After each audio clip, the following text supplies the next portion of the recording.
He walked into my wedding, thinking he was safe. He didn't know I'd already given his photo to the cops. The words tasted like victory on my tongue, a secret fire burning deep within. Everyone saw a beautiful bride, but I saw a chess match, and I was about to checkmate a ghost from my past. My name is Betty Pruden, and today was supposed to be the happiest day of my life. I was 35, standing in a shimmering white gown, ready to marry David, the kindest man I'd ever known. Our venue, a grand old manor house in upstate New York, was filled with flowers and laughter, a perfect dream. But then, a nightmare walked in.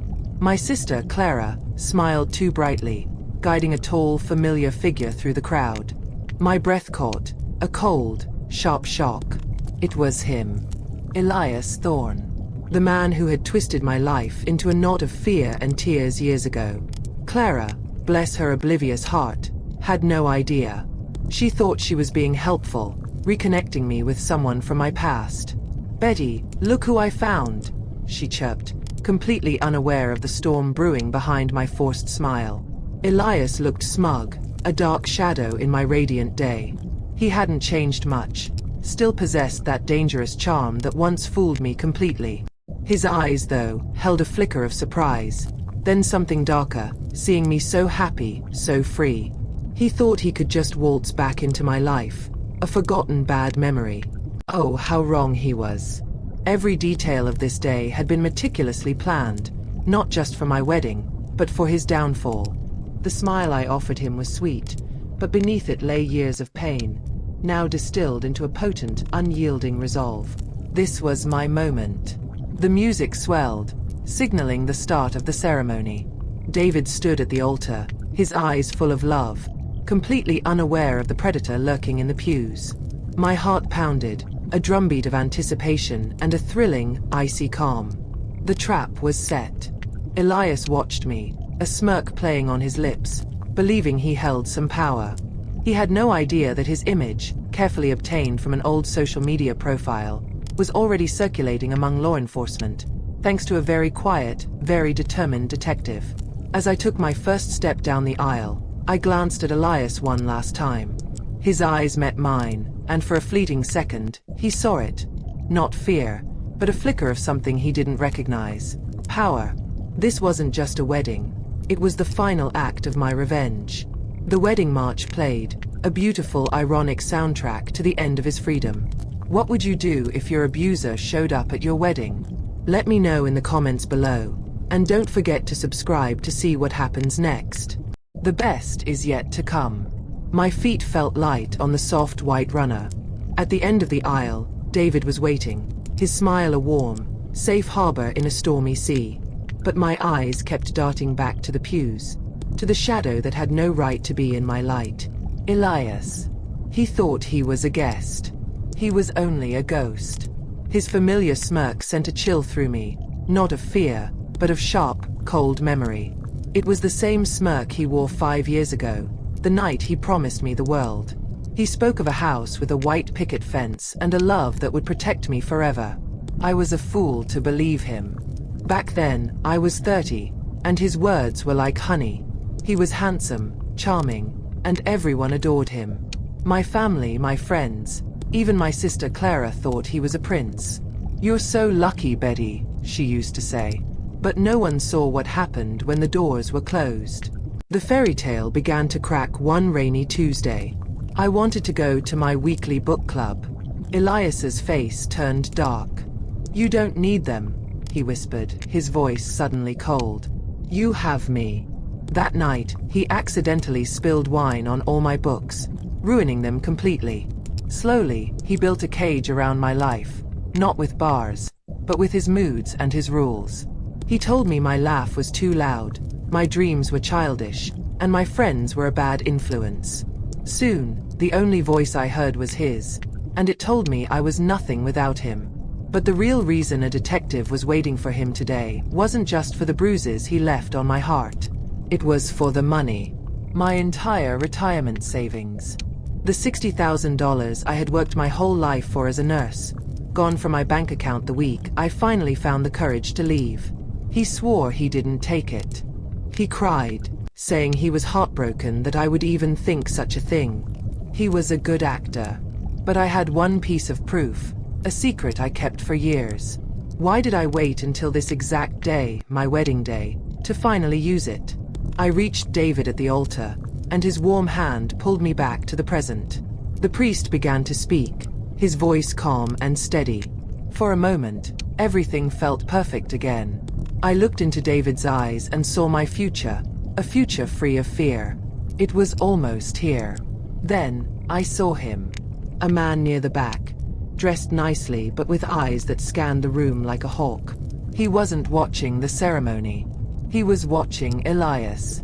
The man, Detective Miller, met my gaze for a split second and gave a tiny, almost invisible nod. The plan was working. My heart hammered against my ribs. It was all happening. But just as the priest asked if anyone had a reason why we should not be married, I saw a movement. A figure rising from the pews. My blood ran cold. It was Elias. He was standing up. My feet felt light on the soft white runner. At the end of the aisle, David was waiting, his smile a warm, safe harbor in a stormy sea. But my eyes kept darting back to the pews, to the shadow that had no right to be in my light. Elias. He thought he was a guest. He was only a ghost. His familiar smirk sent a chill through me, not of fear, but of sharp, cold memory. It was the same smirk he wore 5 years ago, the night he promised me the world. He spoke of a house with a white picket fence and a love that would protect me forever. I was a fool to believe him. Back then, I was 30, and his words were like honey. He was handsome, charming, and everyone adored him. My family, my friends, even my sister Clara thought he was a prince. "You're so lucky, Betty," she used to say. But no one saw what happened when the doors were closed. The fairy tale began to crack one rainy Tuesday. I wanted to go to my weekly book club. Elias's face turned dark. "You don't need them," he whispered, his voice suddenly cold. "You have me." That night, he accidentally spilled wine on all my books, ruining them completely. Slowly, he built a cage around my life, not with bars, but with his moods and his rules. He told me my laugh was too loud, my dreams were childish, and my friends were a bad influence. Soon, the only voice I heard was his, and it told me I was nothing without him. But the real reason a detective was waiting for him today wasn't just for the bruises he left on my heart. It was for the money. My entire retirement savings. The $60,000 I had worked my whole life for as a nurse, gone from my bank account the week I finally found the courage to leave. He swore he didn't take it. He cried, saying he was heartbroken that I would even think such a thing. He was a good actor. But I had one piece of proof, a secret I kept for years. Why did I wait until this exact day, my wedding day, to finally use it? I reached David at the altar, and his warm hand pulled me back to the present. The priest began to speak, his voice calm and steady. For a moment, everything felt perfect again. I looked into David's eyes and saw my future, a future free of fear. It was almost here. Then, I saw him. A man near the back, dressed nicely but with eyes that scanned the room like a hawk. He wasn't watching the ceremony. He was watching Elias. The man, Detective Miller, met my gaze for a split second and gave a tiny, almost invisible nod. The plan was working. My heart hammered against my ribs. It was all happening. But just as the priest asked if anyone had a reason why we should not be married, I saw a movement. A figure rising from the pews. My blood ran cold. It was Elias. He was standing up. The air in the grand hall turned to ice. 100 heads swiveled to face the back pew. My own heart felt like a stone in my chest. David squeezed my hand, his knuckles white. "Betty, who is that?" he whispered, his voice tight with confusion. I couldn't answer. I could only watch Elias. He cleared his throat, a slow, deliberate sound that drew all attention. A charming, sad smile played on his lips. "I don't object," he said, his voice smooth and full of fake emotion. "I just wanted to say, Betty, I wish you all the happiness you deserve. Seeing you here today, it's beautiful." My blood boiled.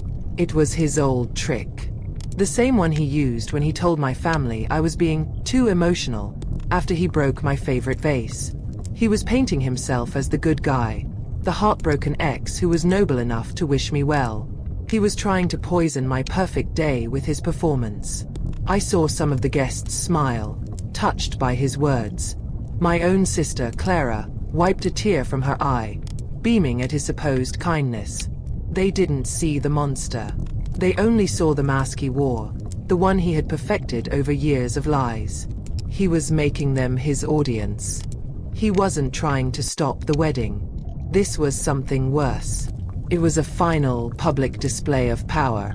He was showing me that even here, at the altar with my future husband, he could still control the room. He was trying to prove that a piece of me would always belong to him. He sat back down, looking satisfied, a king on his little throne of deceit. The priest, flustered, looked at us, unsure how to continue. David leaned in. "Are you okay?" I looked past David, past the confused faces, and found Detective Miller's steady gaze. I subtly touched my pearl earring. The signal. The game was on. Detective Miller stood up, not with a rush, but with a calm purpose that made my heart beat faster. He didn't storm down the main aisle. Instead, he began a slow, deliberate walk along the side of the room, his footsteps silent on the thick carpet. He wasn't going for Elias. Not yet. I thought about the evidence I had given him. It wasn't just a bank statement. It was a handwritten letter. A letter Elias wrote to his own mother, bragging about how he had secured his retirement from a naive little nurse who loved him. My sister Clara watched the detective, her brow furrowed in confusion. Her happy tears were gone, replaced by a growing unease. She looked from the detective to me, and then to Elias, as if seeing the scene through a new, darker lens for the very first time. Then, the unthinkable happened. Detective Miller walked right past Elias's pew. He didn't even glance at him. He stopped right next to my sister, leaned down, and whispered something quietly in her ear. Clara's face crumpled, the color draining from it as if she had just seen a ghost. Clara stared at the detective, her mouth hanging open. I knew exactly what he must have told her. "The man you brought here, Elias Thorne, is a fugitive wanted for grand theft. By inviting him, you have obstructed a police investigation." A quiet bomb had just gone off, and my sister was at the center of the explosion. Her eyes, wide with a horror I had never seen before, lifted from the detective and locked with mine. In that one look, I saw 1,000 unspoken apologies. All the years she had dismissed my pain, all the time she had called me too sensitive. It all came crashing down on her in one awful, silent moment. Finally, she turned to look at Elias. The charming man she had admired was gone. In his place sat a monster, and she had personally led him to my front door on the happiest day of my life. Her hand flew to her mouth, stifling a sob. The guilt was a heavy coat she would now have to wear. Detective Miller straightened up, his job with Clara finished for now. He turned and took 3 slow steps toward Elias. The room was so quiet you could hear a heartbreak. Every guest was frozen, a spectator at a play they didn't know they were watching. Elias, however, just looked bored. "Elias Thorne?" the detective asked, his voice calm but unbreakable. Elias forced a laugh. "I think there's been a mistake, officer. I'm an old friend of the family, here to celebrate." He was still acting, still trying to twist the truth. He had no idea about the letter I had found.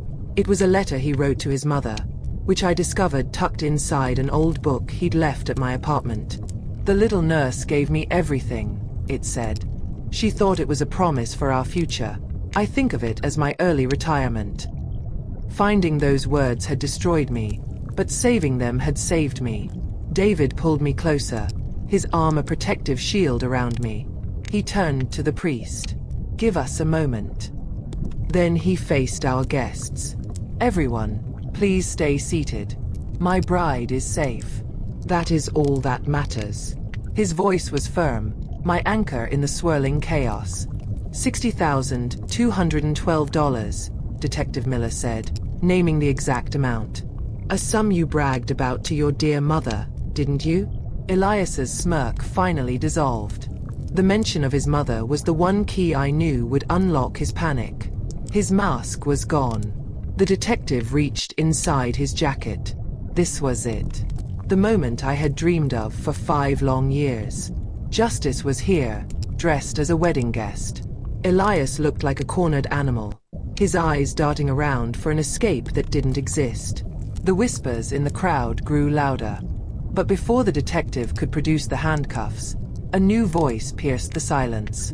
Wait. It was Clara. She was on her feet, her face streaked with tears but her eyes blazing with a strange fire.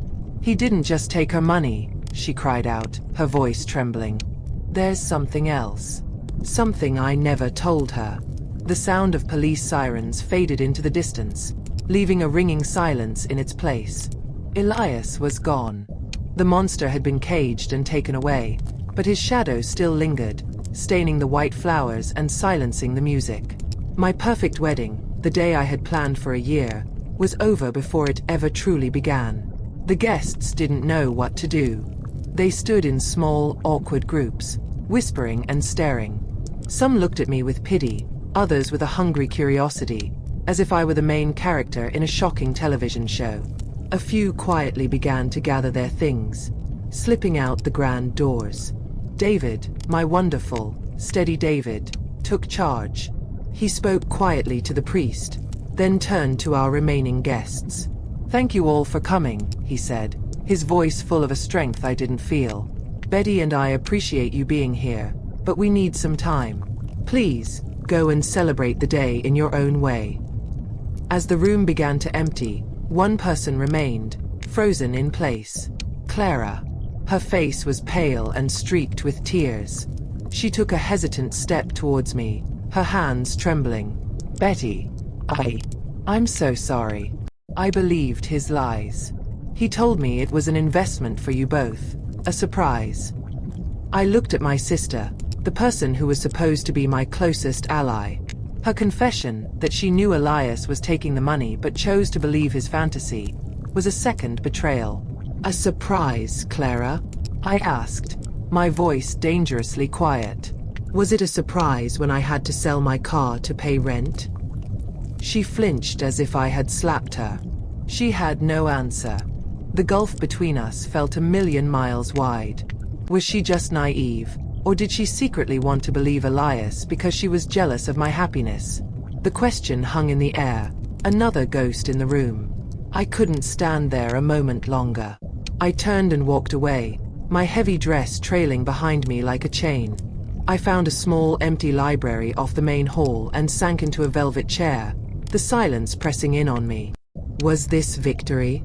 It didn't feel like it. It felt empty. I looked down at my hands and saw the small blue handkerchief tucked into my bouquet. My something borrowed from my grandmother. It was embroidered with a simple phrase, "Joy comes in the morning." But my morning felt so far away. Had I made a terrible mistake, trading my wedding for my revenge? Suddenly, the library door opened. It was David. He didn't say anything at first, just walked over and knelt in front of me, taking my hands in his.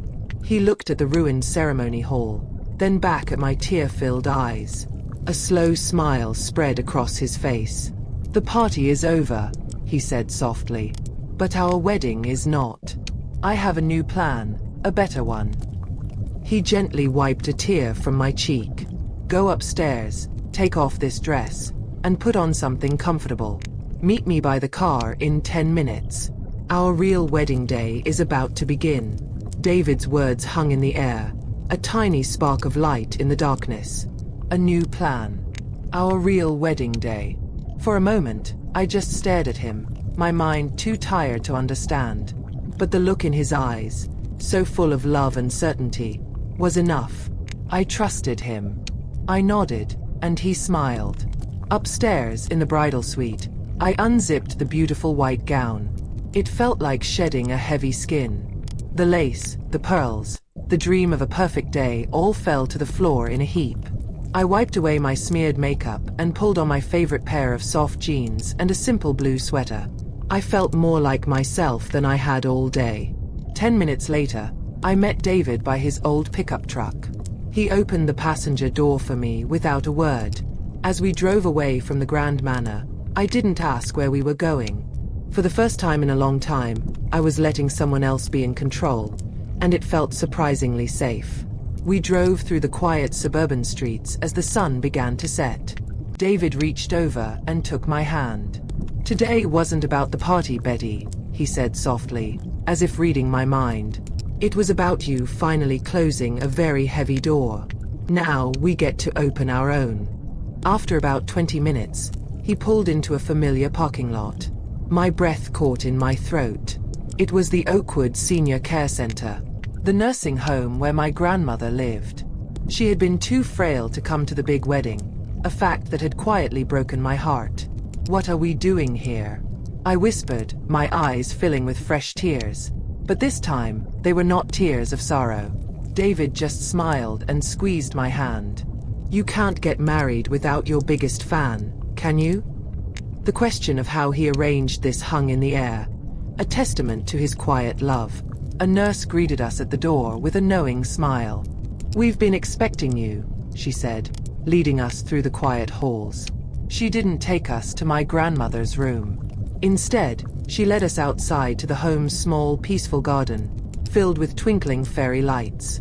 My grandmother was sitting on a bench, wrapped in a warm blanket. But she wasn't alone. Standing beside her was a kind-looking woman holding a small book. It was a justice of the peace. David had brought the wedding to the one person who mattered most in the world to me. As I walked closer, my heart so full I thought it might burst, I noticed my grandmother was holding something. It wasn't the handkerchief she had loaned me. It was an old framed photograph of me as a little girl, standing between my parents, who had been gone for so long. "They needed to be here too," my grandmother whispered, her voice like old paper. But as I took the photo from her trembling hands, I saw it. Tucked behind the picture was the corner of a folded, yellowed letter I had never seen before. A letter in my mother's handwriting. My fingers trembled as I touched the corner of the old letter. My mother's handwriting was a ghost from a life long ago. Seeing it was like hearing her voice in my ear. My grandmother placed her frail hand over mine. "That is for later, my sweet girl," she whispered gently. "First, your future is waiting." She was right. I looked up at David, his face illuminated by the soft glow of the fairy lights, and the world fell away. There was no ruined party, no stolen money, no ghost from the past. There was only him. The justice of the peace smiled and opened her book. Our real wedding had begun. Under the quiet evening sky, we said our vows. There were no fancy words, no grand promises. I simply told him, "You were the light that found me in the dark. You kept me safe." He looked at me, his eyes full of a love so deep it healed all the broken places inside me. "I will always be your safe harbor," he promised. When it came time for the rings, my grandmother slowly took off her own thin, gold wedding band. The one my grandfather had given her 60 years ago. "Love isn't about the show," she said, pressing it into David's hand to place on my finger. "It's about what lasts." The cool metal felt like a blessing. The justice of the peace pronounced us husband and wife. David leaned in and kissed me, and in that moment, there was only peace. The chaos of the day was a distant storm that had finally passed. I was married. I was safe. I was free. We were a family, right here in this little garden. Afterward, we sat on the bench with my grandmother, the three of us sharing a quiet joy. I held the old photograph, my finger tracing the edge of the hidden letter. "Grandma," I asked softly, "the letter?" She looked at me, her eyes full of a deep, old wisdom. "Your mother made me promise. She said I was only to give it to you on the day you married a man who could see your true strength," she continued. My heart tightened. Why such a specific instruction? What could my mother have written that was so important, so secret? What did she need me to be strong for? My grandmother's next words sent a shiver down my spine. She wanted you to be truly safe before you knew the whole truth. Before I could ask what she meant, my phone buzzed in my pocket. It was a text message from a number I didn't recognize. My stomach dropped. It was from Detective Miller. Elias has been processed. He's not talking, the message read. I felt a wave of relief. But then I read the next line. He did say one thing. He said to tell you. Clara knows where the rest of the money is hidden. I stared at the screen, the words blurring together. The rest of the money? I thought he had spent it all. I looked up from my phone, the peaceful garden suddenly feeling cold. Elias was in jail, but he had just thrown one last stone, and it was aimed directly at my sister. The words on the phone screen glowed in the twilight of the garden. Clara knows where the rest of the money is hidden. My perfect moment, my tiny island of peace, was swallowed by a new wave of deceit. Elias was in a jail cell, but he could still find a way to hurt me. He could still find a way to use my own sister as a weapon. David saw the color drain from my face. Betty, what is it? He asked, his voice laced with concern. I didn't have to speak. I just handed him the phone. He read the message, his jaw tightening. He wrapped his arm around me, a silent promise that we were in this together. This was our first challenge as a married couple. We said a hurried, gentle goodbye to my grandmother, leaving the mysteries of my mother's letter and Elias's new lie resting in my purse. The drive home was heavy with a tense silence. Every happy feeling I'd had just minutes before was now clouded with suspicion and dread. How could my own sister be tangled in this web? Once inside our small, quiet apartment, David made us tea. We don't have to deal with this tonight, he said. He's just trying to ruin this day for you. But I knew I couldn't sleep. Elias had planted a seed of poison, and I could feel it spreading. I had to know the truth. My hand trembled as I pulled out my phone and dialed Clara's number. She answered on the first ring, her voice thick with tears. Betty, I'm so sorry. She began to sob, but I cut her off. My voice was cold, sharp, and steady. Elias says you know where the rest of the money is.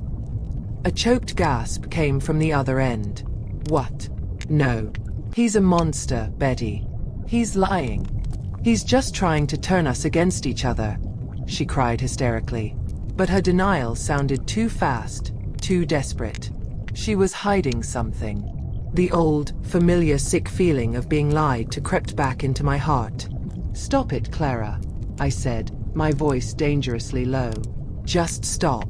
Did you ever go with him to the old storage facility on Route 9? The one Dad used to rent after the fire? I was guessing, a wild shot in the dark based on a forgotten memory, but the silence on the other end of the line told me everything. After a long moment, a broken sob confirmed my suspicion. Yes, she whispered. He told me he was storing presents for you, a surprise. He said I couldn't tell you. I didn't know it was the money, Betty. I swear I didn't. Her pain sounded real, but the deception still stung. She gave me the address and the unit number, her words tumbling out between sobs. We had a location. We had a key to the truth. But just as I was about to hang up, Clara's voice dropped to a terrified whisper, a whisper that made my blood run cold. Betty, be careful, she choked out. He made me sign the rental papers for the unit. He said if anything ever happened to him, what was inside wasn't just evidence against him. He said it was a secret that would destroy our entire family. A secret that would destroy our entire family.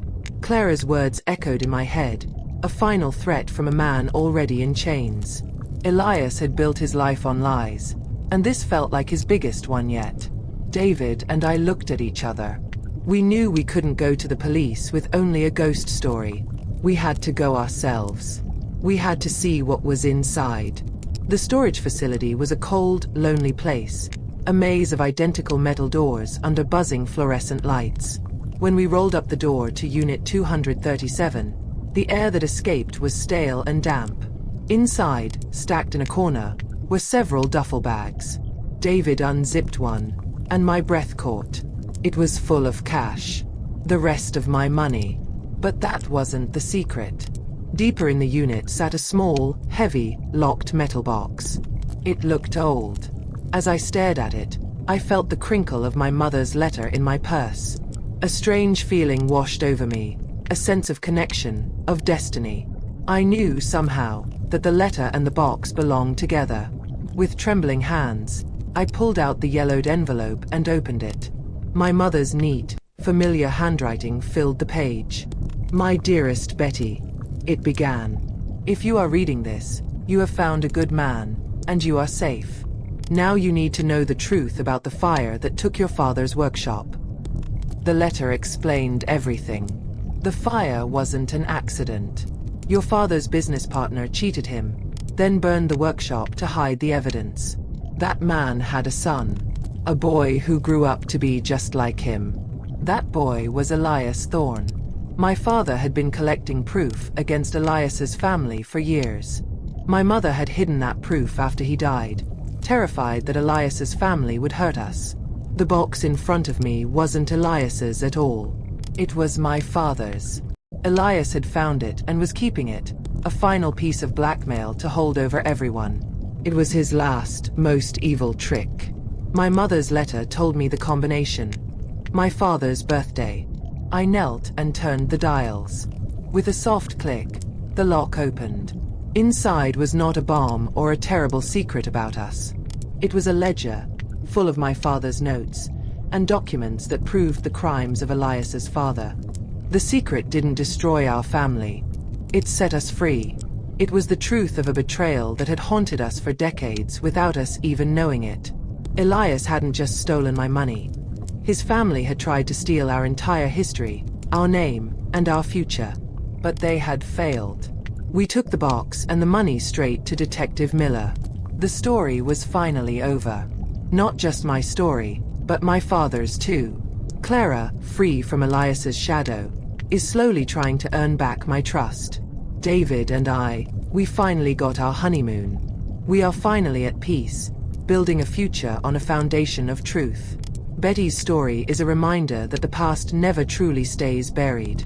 If her journey for justice and truth moved you, please like this video and share it with someone who needs to see that it's never too late to find the truth. And don't forget to subscribe for more powerful stories like this one.